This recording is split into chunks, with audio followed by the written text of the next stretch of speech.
누구를 예수님께서 말씀하셨습니다. 아무도 두 주인을 섬길 수 없다. 너희는 하느님과 재물을 함께 섬길 수 없다. 하느님과 재물 중 누구를 주인으로 섬길 것인가의 문제에서 하느님을 선택하는 결단이 신앙생활입니다.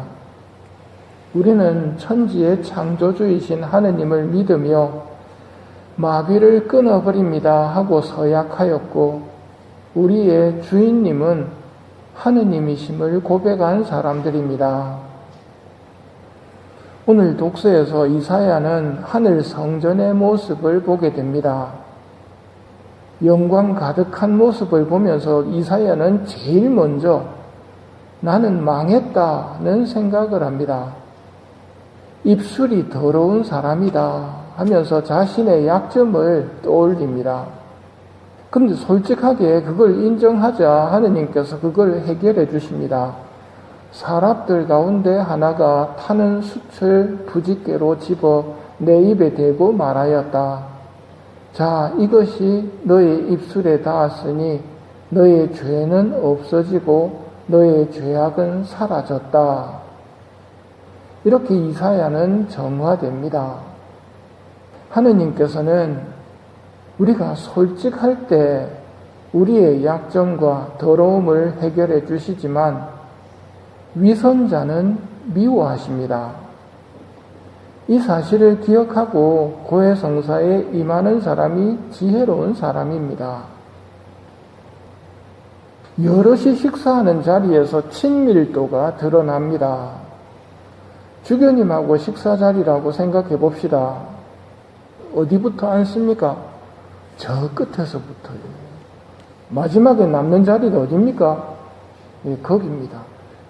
멀리 앉으면 그만큼 먼 사이이고 가까이 앉으면 가까운 사이입니다. 주교님하고의 식사가 아니라 하느님하고 식사한다면 여러분 어디에 앉으시겠습니까? 그 거리만큼 하느님을 아는 것이고 그 거리만큼 친한 겁니다. 하느님을 제대로 알면 하느님께 가까이 가는 게 소원일 것입니다. 솔직함만 가지고 하느님께 나가면 모든 부정한 것들은 아버지가 다 해결해 주신단 말입니다. 반대로 자신의 모습을 안 드러내 보이려고 위선자들처럼 그늘도 숨어버리면 그 모습 그대로 살게 될 것입니다. 가까이 계신 하느님이 부담스러운 것은 우리가 하느님을 아직 모른다는 뜻입니다. 그래서 기도해야 될 것이 아버지를 알게 해주십시오 하는 기도를 계속 바쳐야 됩니다. 천사들 중에서 가장 행복한 천사가 누굴까요? 하느님하고 가장 가까이 있는 천사가 가장 행복한 천사입니다. 이사야의 입을 정화시켜 준 게 사랍이라고 나오죠. 사랍이 뭡니까? 하고 물으면 하느님 가장 가까이 있는 천사를 사랍이라고 부릅니다. 오늘날 말로 표현하면 세라핌입니다. 왜 세라핌 천사가 가장 행복하냐면 가장 아름다우신 하느님하고 가장 가까이 있기 때문에. 하늘나라에서 가장 부러운 사람이 하느님하고 가장 가까이 있는 사람이거든요.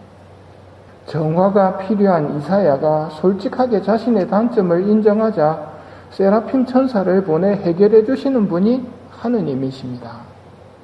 선하신 하느님을 가장 가까이서 모시는 세라핌 천사가 가장 복된 천사라고 불린다는 것을 한번 묵상해 보십시오. 하느님이 부담스럽다면 내가 왜 하느님을 부담스러워할까? 왜 이사야가 나는 망했다 하고 말했을까요? 자신의 흉허물 때문이었습니다. 근데 그게 전혀 문제가 안 됐단 말입니다. 인정만 하면.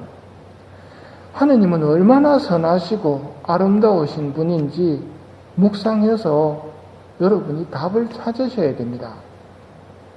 그래서 마귀가 가장 두려워하는 것 중에 하나가 인간들이 이처럼 아름답고 선하신 하느님을 알게 될까봐 두려워합니다. 그래서 거짓말을 해야 됩니다. 하느님은 꼰대 같은 분, 그래서 하느님하고는 식사할 때 멀리 숨어버리는 게 상책이다. 속지 마십시오. 성경이 이야기해주는 하느님의 모습을 보고 마음에 새기십시오. 아버지라고 부르라고 예수님이 가르쳐 주셨습니다. 아버지의 마음, 어머니의 마음으로 어떻게 자녀들을 키웠는지 생각해 보십시오. 그게 하느님의 마음입니다. 분명한 것은 오늘 이사야를 정화시킨 천사는 하느님 가장 가까이 있는 복된 세라핌 천사였고, 그 세라핌 천사는 하느님의 뜻에 따라 자신의 더러움을 인정하는 이사야를 정화시켜 줍니다. 더러움이 정화되자 하느님과의 대화가 시작됩니다. 내가 누구를 보낼까? 죄가 있지 않습니까? 죄가 사라져야 하느님과의 대화가 제대로 됩니다. 죄가 있으면 나는 죽었답니다. 그래서 하느님으로부터 멀어지려고 합니다. 이 두려움을 해결하려면 죄가 정화되어야 됩니다. 죄는 인정만 하면 하느님 앞에서는 아무것도 아닙니다. 그래서 마귀는 고에서 들어가기 전에 인정하기보다는 변명하도록, 인정하지 않고 그냥 묻어버리도록 이 밖에 알아내지 못한 죄에 다 집어넣으려고 그러는데, 그러다가는 망합니다. 하느님 앞에서는 솔직한 게 최고입니다. 왜 어린이를 좋아하실까요? 어린이처럼 솔직한 사람이 없기 때문입니다. 죄의 용서는 인정하고 고백하면 용서해 주십니다. 그러면 비로소 끊어졌던 하느님과의 친교가 이루어집니다. 예수님께서 아버지를 알려주십니다. 참새 한 마리도 너희 아버지 허락 없이는 땅에 떨어지지 않는다. 그분께서는 너희 머리카락까지 다 세워두셨다. 그러니 누구를 두려워할 것인지 분명히 알아야 합니다. 하느님인가, 마귀인가, 사람인가? 사람들의 이목을 신경 쓰는 사람은 하느님보다도 사람을 두려워하는 게 되거든요. 반면 하느님을 두려워한다면 떳떳하게 살아갈 수 있습니다. 사람들이 살짝 오해를 한다 하더라도 아버지는 아시니까. 예수님이 오늘 가르쳐 주십니다. 육신은 죽여도 영혼은 죽이지 못하는 자들을 두려워하지 마라. 오히려 영혼도 육신도 지옥에서 멸망시킬 수 있는 분을 두려워하여라. 이게 예수님의 가르침입니다. 하느님에 대한 두려움을 지니는 사람을 하느님께서는 정화시켜 주시고 당신의 사람으로 삼으십니다. 너희는 수많은 참새보다 더 귀하다. 하느님에 대한 두려움은 진짜로 하느님을 체험했다는 뜻입니다. 하느님에 대한 두려움은 사랑의 또 다른 표현입니다. 하느님을 알 때 두려워할 수 있습니다. 두려움이 없는 사람은 하느님을 모른다는 말입니다. 하느님을 더 잘 알 수 있는 은총을 청하며 이 미사를 봉헌합시다.